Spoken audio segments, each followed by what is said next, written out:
I didn't move to the city to fall in love. I moved here because rent was cheaper if you didn't mind mice and cracked windows, and because I'd convinced myself I could start over at 25. I'd been working in retail back in my hometown for years, spinning my wheels, and when the job at Trattoria Rosso opened up, a sleek Italian place in downtown, I jumped at it. I just needed a paycheck, a change of scenery, and maybe some free pasta. I didn't expect him. I still remember my first shift. My hands shook so hard I could barely tie my apron.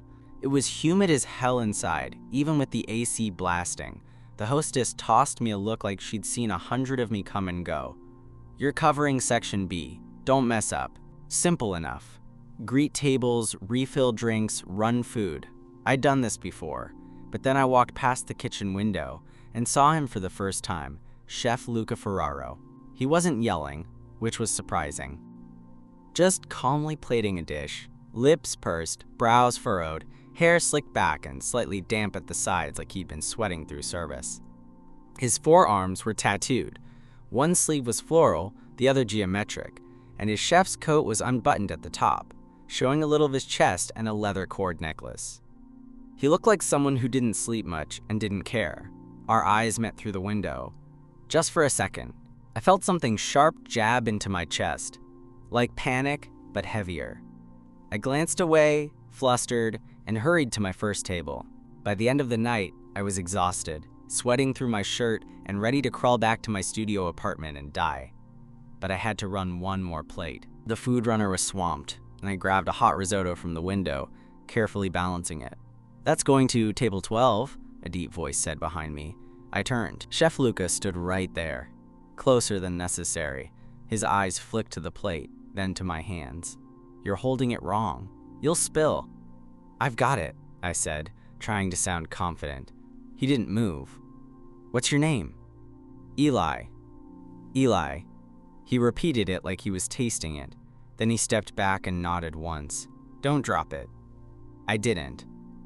But my hands trembled the whole way to the table. That was our first real interaction. And after that, he started watching me. It wasn't just in the kitchen.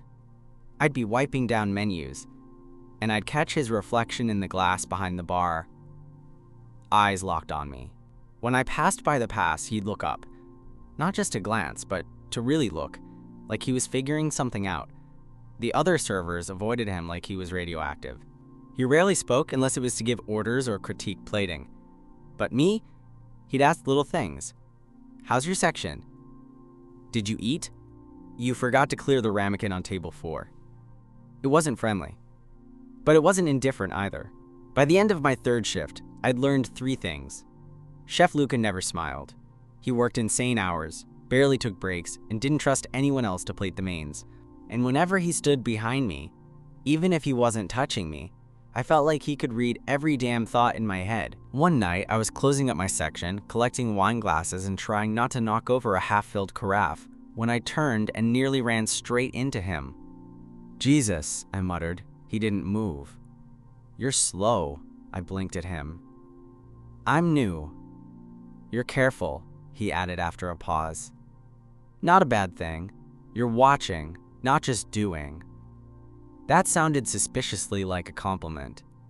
Then he said, "But stop biting your lip when you're nervous." My stomach dropped. I hadn't even realized I was doing it. He looked at me for a beat longer than was comfortable, then walked away without another word.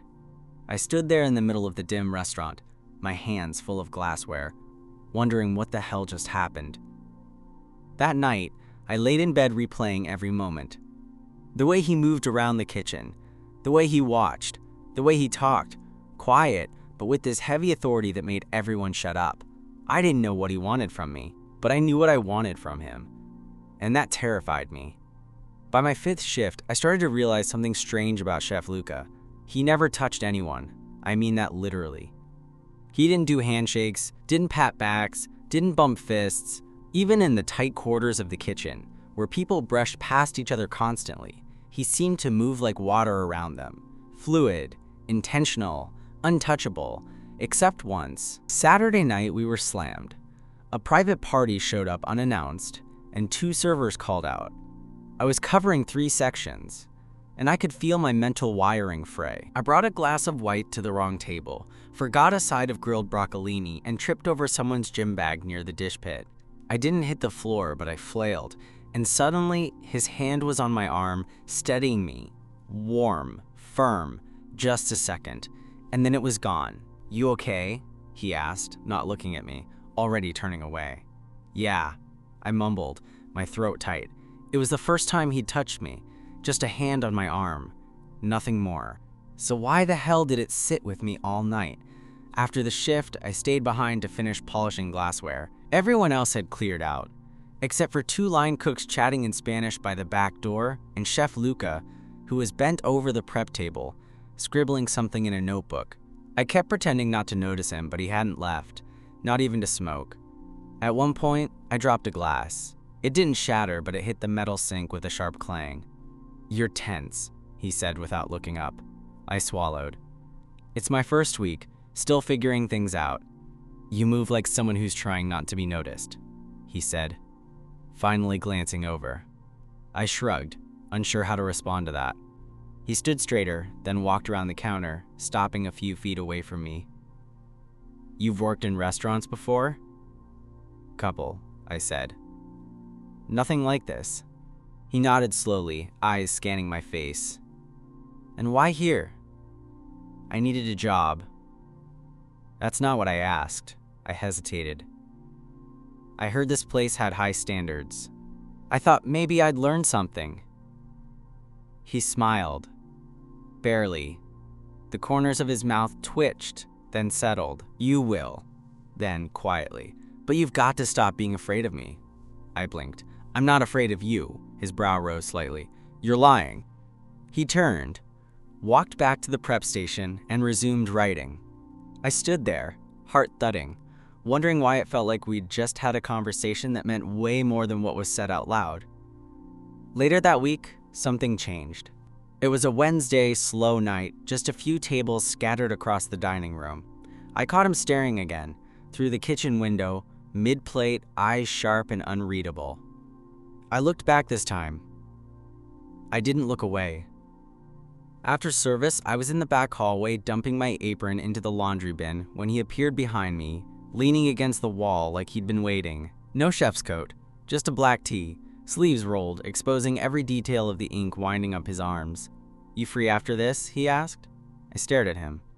"Like to talk?" He didn't smile. "To eat." My heart skipped. "With you?" "Yes." There was a long pause where I tried to figure out if this was a trick or some sort of hazing ritual. "Okay," I said, trying to sound casual. He nodded once. "Grab your stuff." He didn't say where we were going, just walked to the back exit and held the door. The air outside was still thick with late summer heat, and the street was quiet. He led the way. No explanation, no small talk, and I followed like some kind of idiot who'd forgotten how to form coherent thoughts. We didn't go far, just around the corner to a tiny after-hours spot I'd never noticed, a hole in the wall with red vinyl booths and a single, sleepy server who nodded when he saw Luca. "This is where you eat?" I asked, sliding into the booth across from him. "Sometimes." The server brought us 2 plates without asking, gnocchi with burnt butter and sage, and a bowl of olives. I stared at the food. "Did you pre-order this with your mind?" He smirked. "He just knows." There was a long pause. Then, out of nowhere, he said, "I grew up cooking in my dad's kitchen. Naples, tiny place, nothing fancy." "Is he still there?" "Died 5 years ago." I winced. "Sorry." He shook his head. "It's fine. I left before that, came here, started over. I wasn't sure what I was supposed to say. We weren't friends. He was my boss. And yet here he was, telling me things that felt private. Like he needed to get them out, like he wanted someone to hold them for a minute." He ate slowly, eyes focused on the food, but every now and then, he glanced at me, not checking for a reaction, just looking. "You're still afraid," he said softly. "I'm not." "You are," he insisted, "but it's not because of me." I felt my chest tighten. Then what is it? He didn't answer. Instead, he said, "You move like someone who's had to stay invisible. I know what that looks like." I didn't respond, I couldn't. We didn't talk much after that. Just ate, paid, and walked back in silence. At the alley near the restaurant, he stopped. "Don't overthink it," he said, turning to me. "I just wanted to see if you'd say yes." Then he walked off into the shadows, leaving me standing there, confused, buzzing, and breathless. The next few days were a blur, not because anything dramatic happened, but because I couldn't stop thinking about that night. About the booth, the food, the way Chef Luca had looked at me across that tiny table, like he could see past whatever I tried to hide. He hadn't touched me again, not even accidentally, but his presence felt heavier now. Closer. There were glances across the line, moments where I'd turn and find him already watching me. When he gave directions, he spoke quieter, like the instructions were meant just for me. I wasn't imagining it. The other servers noticed too. "Chef's weird with you," said Kat, the only other newbie on staff. "Weird how?" "Like, soft. He's not soft with anyone." I shrugged like it didn't matter. But it did. One night, after we closed, I lingered in the bar area, under the excuse of refolding napkins. Luca came out of the kitchen last, locking up behind him. "You waiting for someone?" he asked. "No." He raised an eyebrow. "I just didn't want to go home yet." He didn't smile, but he didn't look annoyed either. "Walk with me." This time, we didn't go to the diner. We just walked through the neighborhood. Quiet streets, a faint smell of rain in the air. He talked more than I expected. Told me about a restaurant he used to work at uptown, a guy he used to see, briefly, a fire that had destroyed his first kitchen. He said it all so matter-of-factly, like he didn't expect sympathy, just wanted the truth out there. "What about you?" he asked suddenly. I shrugged. Not much to tell. "Bullshit." I glanced over. "What makes you so sure?" "Because people like you don't end up in restaurants like this without a reason. Something pushed you." I paused. I guess I was tired of not doing anything with my life. He nodded, like he understood more than I'd said. We reached a park. He sat on the bench. I sat beside him. There was silence. The kind that wasn't awkward, just full of things not said yet. "Why did you ask me to eat with you?" I finally asked. He didn't answer right away. Just stared ahead at the empty playground, the swings creaking in the wind. "I don't let people close," he said quietly. "But you, I don't know. You move like someone who's been through shit and still shows up. I noticed that." I swallowed.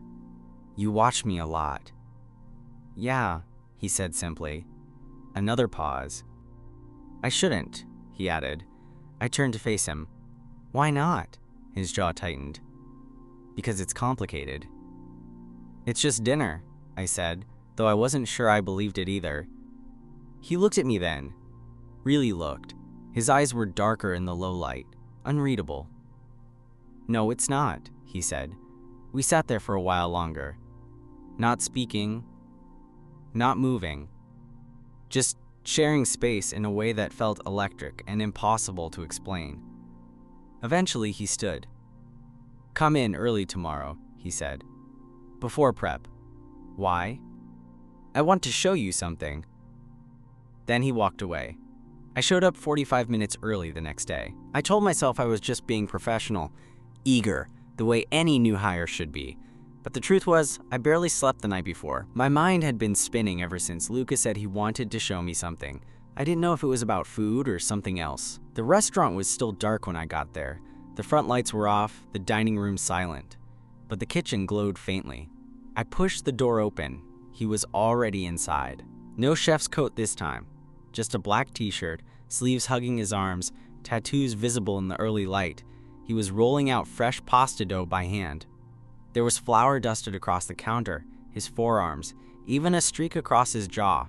It should have looked messy. Instead, he looked focused, controlled, Beautiful. You're early, he said without looking up. You said before prep, I replied. He glanced at me. Good. He cut the dough cleanly, efficiently, and handed me a piece. Feel that. I did. It was soft but springy, almost warm. That's what it should be, he said. People overwork it, get impatient. He moved around me, grabbing a bowl of filling. His shoulder brushed mine, just lightly, nothing major. But it was the first contact since the hallway. I felt it down to my bones. You ever made agnolotti? He asked. No. Learn. And just like that, he walked me through the process, folding, sealing, pressing with the side of his thumb. He stood close, not too close, but close enough that I could smell him, soap, flour, and something slightly earthy. Maybe cloves. His voice was low and steady, his fingers brushing mine as I fumbled with the dough. You've got good hands, he murmured at one point. I didn't say anything, but my throat tightened. Why do you do this? I asked after a while, my voice quieter than I intended. He paused. Cook? I nodded. He wiped his hands, leaning back against the prep table. Because it's the only thing that shuts my brain up. I looked at him, surprised. I've got noise in my head, he said. Always have. Cooking, it's the only thing that silences it. I watched him for a second. And when you're not in the kitchen? He didn't answer right away. Then I try not to destroy anything. That landed heavier than I expected. I didn't know what to say to that, so I looked down at the pasta. You don't seem like someone who lets people in. I don't. Then why me? That made him go still. I don't know yet, he said finally. And then he reached out. Gently, slowly. His hand hovered near my face, like he was testing some invisible boundary. When I didn't flinch, he brushed a bit of flour from my cheek with his thumb. It was a nothing gesture, barely anything. But it knocked the breath out of me. You're gonna be late to your section, he said, stepping back like nothing had happened. You asked me to come early, and you did. You learn fast. I lingered for a second, then nodded and turned to go. Eli, he said, right as I reached the kitchen door.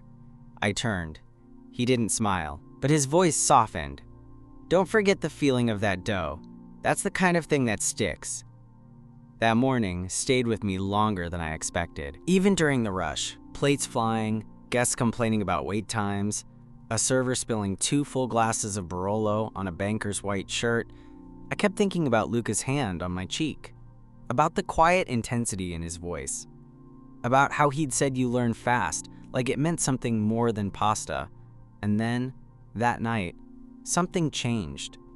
It was near closing, and the dining room was mostly empty except for a couple finishing their tiramisu in the corner booth. I was polishing glassware at the service station when I noticed a flicker of movement out of the corner of my eye. Luca stood near the bar, arms crossed, watching me again. Not glaring, not critiquing, just watching. I froze mid-polish, unsure whether to acknowledge it. When I finally glanced over, he didn't look away. Instead, he nodded once, barely a tilt of his head, then turned and walked toward the kitchen. I waited, counted to 10, then followed him. He wasn't in the kitchen. I kept walking, through the back hall, past the dry storage room, until I reached the employee exit. The door was slightly ajar, letting in the warm, sticky air from the alley outside. He stood there, one foot resting against the brick wall, smoking. You shouldn't be back here, he said, not unkindly. You nodded, he chuckled. That was a test. Did I pass? He looked at me then, the glow from the cigarette making his face look sharper, older somehow. You passed days ago, I swallowed. What kind of test? He didn't answer. Instead, he stepped closer. Not much, just enough that the heat off his skin hit mine. I'm trying really hard not to do something stupid, he said quietly. My pulse jumped. Like what? He exhaled slowly, looking down at my mouth, then back up to my eyes. Like this. And then he kissed me. It wasn't rushed or forceful, just direct, certain. His hand slid to the back of my neck, firm but not demanding, while his mouth moved against mine like he already knew how I tasted. I felt myself respond before I could think. My hands gripping his shirt, the tension that had been simmering all week finally breaking loose. He pulled back after a moment, eyes still locked on mine. "This is a bad idea," he said softly. I nodded. "Probably." "Then why aren't you stopping me?" I didn't have an answer. So I kissed him again. This time was different. Rougher. Hungrier. Like we both realized what we were doing, but couldn't make ourselves care. His hand moved to my waist, dragging me closer. I could feel every inch of his chest against mine, the low hum of something dangerous and exhilarating building between us. He broke it off again, forehead resting against mine. "We can't do this here," he said. "I know. Not while you're on staff." I blinked. "Are you saying this is just a one-time thing?" He pulled back slightly, his expression unreadable. "I'm saying, I don't know what I'm doing." "I thought you didn't let people close." "I don't, but you let me." He didn't deny it. The alley was quiet, save for the low hum of city noise a few blocks over. Luca finally stepped back, his eyes scanning my face. "Go home." "That's it?" "For now." I waited. He looked at me like he wanted to say more, then shook his head, flicked his cigarette, and disappeared through the back door. I didn't see him the next day. He wasn't in the kitchen when I arrived for my shift, and Danica, the manager, told me he was taking a rare day off. I tried to play it cool, like it didn't affect me, but it did. Every time I passed the kitchen window, I half expected to catch his eye. Every time I walked by the pass, I felt his absence like a missing step on a staircase. That night was slow. Unusually slow. The kind of shift where time stretches and your thoughts sneak up on you. After we closed, I went to the alley. I didn't expect him to be there, but I went anyway. He wasn't. The next day he was back, acting like nothing had happened, giving orders, checking plating, tasting sauces straight from the spoon like he hadn't kissed me breathless in the back alley 2 nights ago. At first I thought I imagined the whole thing. That maybe I'd misread it, or maybe he'd changed his mind. But then, just before the dinner rush, I walked into dry storage to grab napkins. And he was there. Alone. He didn't say anything. Just stepped in, shut the door behind me, and kissed me like we'd been doing it for weeks. No hesitation this time. No careful distance. Just need. Hot and unfiltered. His hands were on my back, pulling me close. His body pressed to mine like we were trying to erase the air between us. I responded without thinking. My arms around his neck, my mouth parting for his, the heat from his body anchoring me to something I hadn't known I'd been looking for. He pulled back just enough to whisper, "This is a mistake." "Then stop." He didn't. His fingers traced the line of my jaw, rough and gentle at the same time. "I don't do this." "I'm not asking you to." His brow furrowed. "You should." I searched his face. "Why?" "Because I'm not careful, and you're the kind of person people should be careful with." My throat tightened. "You don't know me. I know enough." Then he kissed me again, slower this time, like he didn't want to forget the shape of my mouth. When we finally stepped out of the closet, separately, a minute apart, neither of us said anything. We didn't have to. But from then on, something had shifted. He still gave me orders, still corrected my service timing, and told me my tray carry was sloppy. But it was different now. There was something under it all, something just for me. A glance that lingered, a touch that lasted a second too long when he handed me a plate, a near smile when I made a stupid joke by the dishwasher. Then one night, I caught him waiting for me again outside. Same spot in the alley. "I keep telling myself to cut this off," he said as soon as I walked up. I didn't say anything. He sighed. "But I can't." "Then don't." "You don't understand," he said. "People get close to me and they end up regretting it." "I'm not people." That made him look at me. "Come home with me," he said suddenly. I blinked. "What?" "I can't do this in back rooms. Not with you." You're serious? He nodded once. I don't do casual. I don't do public. But I do whatever this is, if you want it. I didn't hesitate. Yeah, I said. I want it. His apartment was nothing like I expected. Minimal, clean, a couple of half-read cookbooks stacked on the coffee table, framed black and white photos on the walls. Nothing flashy, mostly quiet street scenes and empty chairs. The only sign of chaos was in the kitchen, where stainless steel pans were stacked on the stove like he couldn't help bringing his work home. He didn't give a tour, just locked the door behind us, then stood there like he wasn't sure what to do next. This feels dangerous, he said finally. I stepped closer. You're not dangerous to me. You don't know that. Then show me. His breath hitched, and then he kissed me. This time, it wasn't a stolen moment. It wasn't frantic or hidden or laced with panic. It was slow, deep, like we had all night. His hands moved across my back, then up to my face, and for the first time, I let myself really hold him, one hand on his chest, the other in his hair, anchoring him to me. He led me to the bedroom. We undressed between kisses, nothing rushed. Every layer peeled off felt like trust. Every glance, every exhale, every whispered, "Okay," was a piece of him I hadn't seen before. He was softer than I imagined, warmer. He trembled, just slightly, when I kissed down his neck. He wasn't the intimidating chef with the sharp tongue and haunted eyes in that moment. He was just Luca. And I wanted every part of him. Afterward, we lay there in silence, skin against skin, his arm draped across my chest. The city buzzed faintly outside his window, but inside, everything was still. He broke the silence first. I haven't done this in a long time, he said. Brought someone home?